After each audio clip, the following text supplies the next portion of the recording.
Listen, a new strain of COVID-19 is sweeping across the United Kingdom, and I'd say some parts of Europe as well, and it's raising alarms all over the world, with some, if not most countries, banning visitors from the UK. Here to help us understand what is really happening with this new strain is Dr. Julian Tang.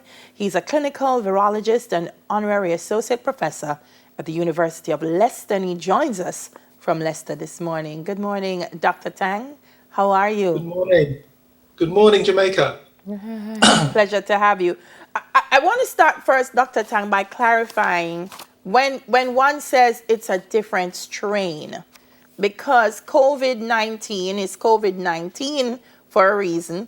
Why is this a different strain of COVID-19 and not a COVID-20? Okay, so the virus is the same, but all viruses can mutate, okay, and the amount they vary is usually determined by their genetic code. So if one strain of the virus changes by 1 or 2% or 3 or 5%, we call it a different strain, a different clade, or a different lineage. And this new virus is a different lineage from the ones we've seen circulating previously. And that's been defined by a set of mutations that we haven't seen in other viruses, but we do see in this particular virus. But it's not enough to change the virus species to call it something different, like SARS-CoV-3 or COVID-20, for example.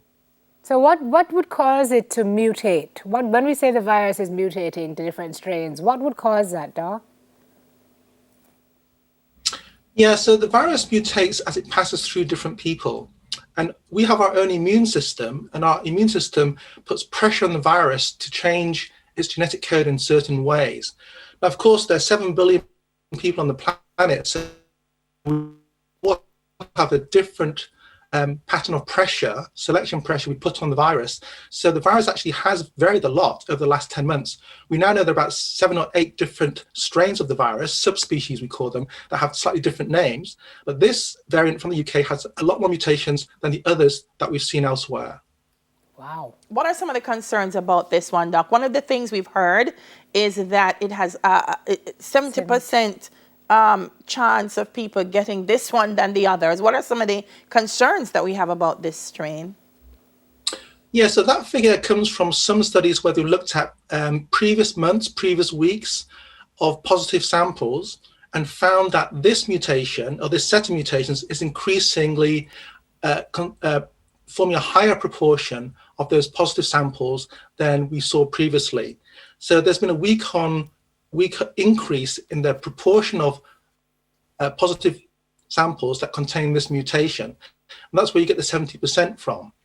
Now, what is the risk of that? Well, the risk is that if you have a virus that's spreading more quickly through the population, even though it's not more severe, you may overwhelm healthcare services more quickly, because if you have 100 people who have this virus, for example, and then you have maybe, say, 10 to 20% going to hospital, right. If you have 1,000 people being infected each week versus 100 being infected each week, a lot more people will still end up in hospital. And invariably more will die, potentially.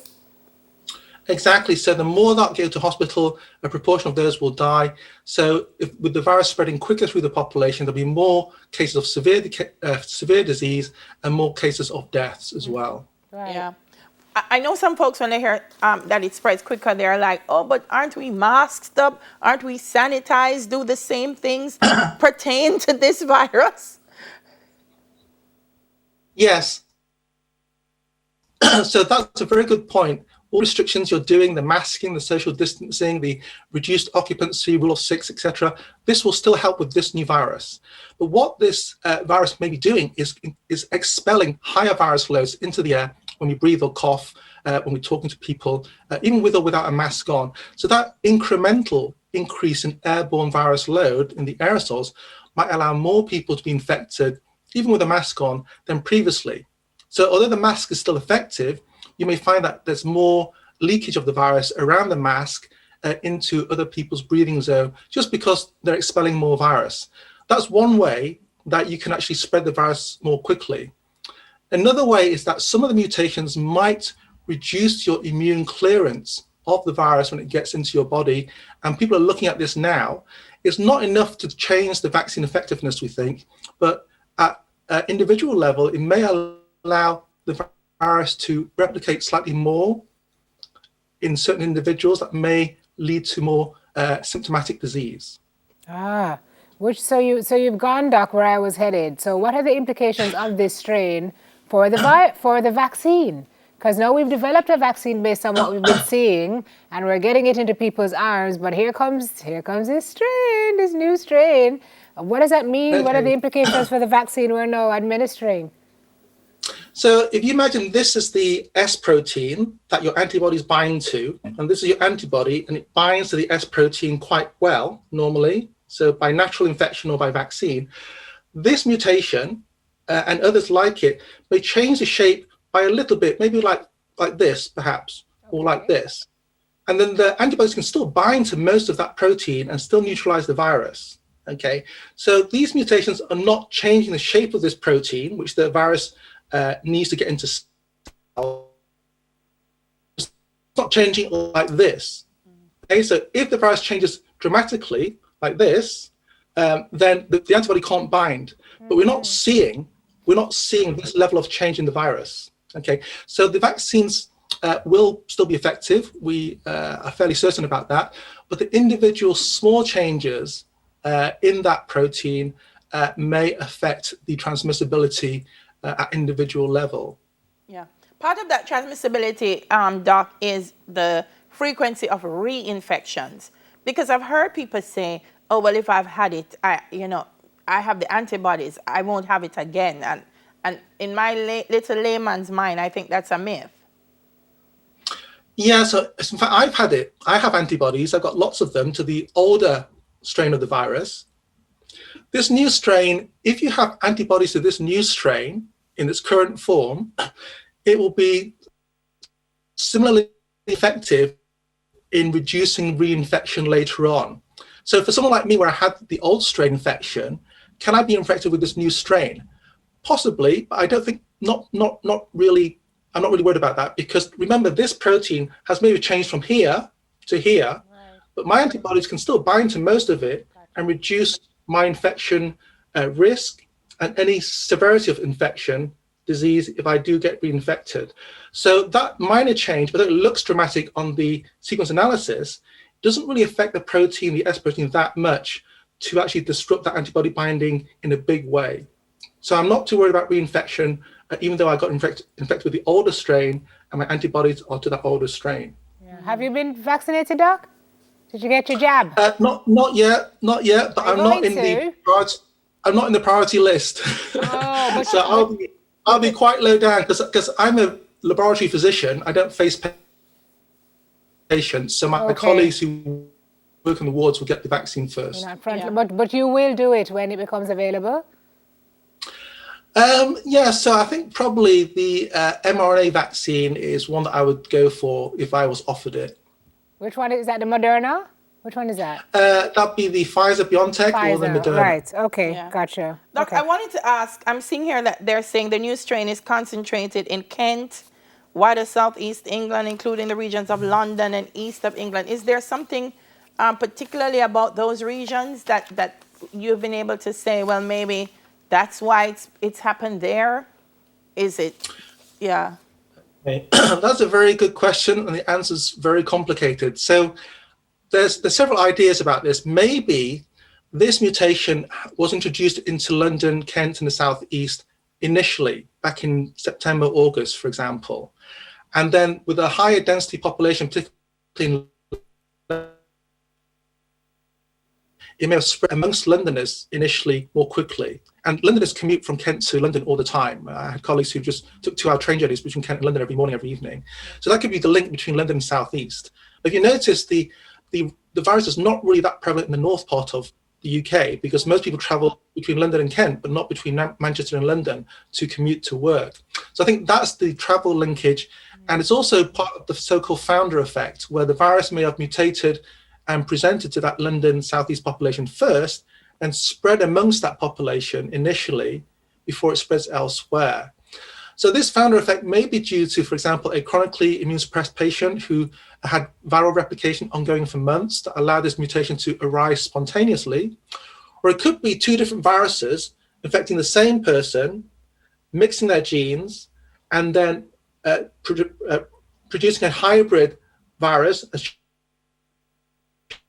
child virus, that then spread amongst that population. And we see this with influenza every season. We see two viruses infecting the same person, the same cells, mixing their genes, and then spreading around the population as a new form of virus that may not be well matched by the vaccine. So this may be happening with COVID-19 virus as well. That leads me to another question, Doc, and a debate that we're having in some places in terms of the weather and the temperature. And people saying, oh, COVID loves the cold, it hates heat.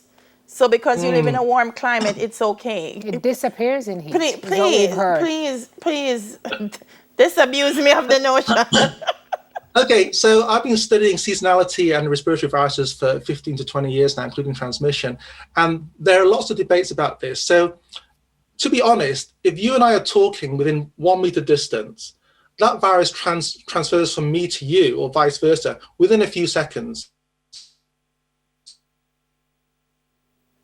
Breath or alcohol breath after lunch, I'm almost certainly inhaling your virus as well. So if you imagine talking to a colleague after lunch who's had a drink or had some garlic or curry, you can smell that breath immediately, can't you? That is correct. So the virus really hasn't got time to be affected much by temperature or heat or humidity in that short distance, that short time span that you're talking and inhaling each other's viruses. So although the temperature humidity is important, that's more important for the large volume spread of the virus, where if you're breathing, coughing, talking to somebody, some of the virus will reach that person, but the rest of it will go over their heads into the room, and then that's where it lingers, and then the long-term survival becomes important for somebody else who comes into a room, for example, or someone who's on the other side of the room that may inhale that virus maybe minutes or maybe half an hour later. Hence the information about that's aerosols the main that it's issue spreading. about the climate. Okay, Doc. Well, in your 15 to 20 year experience, as we wrap it up, is it your prediction when you look down the line as far as outlook is concerned that we will see more strains of this horrible virus, or will it just go away after we start to get the vaccine out in the populations across the world? Okay, so I think this virus will not go away. I think it'll become seasonal and more benign, like pandemic flu from 2009 became more seasonal and more benign. And I think the vaccines may have to be boosted every 1 to 2 years, because this virus mutates less than influenza, and the immunity may last a bit longer than it does for influenza. But you may have to have the vaccine, say, once every 2 or 3 years, and it'll still be with us, because don't forget, newborn babies may not be vaccinated and they'll be susceptible to the virus. So often newborn babies who are vulnerable to all viruses that actually maintain reservoir of the virus in the population to spread to mum and dad if their immunity is waning over time. Awesome. Okay. I don't know if is that good news or bad news. I don't know. I don't know. It's good news that we were able to talk to Dr. Yes. Tang. Hopefully we'll get to do more of that in the future. Doc, thank you so much. Very enlightening. Yes, awesome. Great information. Stay safe, Doc. Thank you for checking in with us this morning. Dr. Julian Tang, clinical virologist and honorary associate professor at the University of Leicester. Good morning to all our friends, our diasporans in Leicester this morning and all across the UK. Yes. All right, up next, actress Shirley Ralph tells us how she successfully managed the Vice President-elect Kamala Harris's campaign. You don't say. Harris did tell us. Stick and stay for that. More on the other side.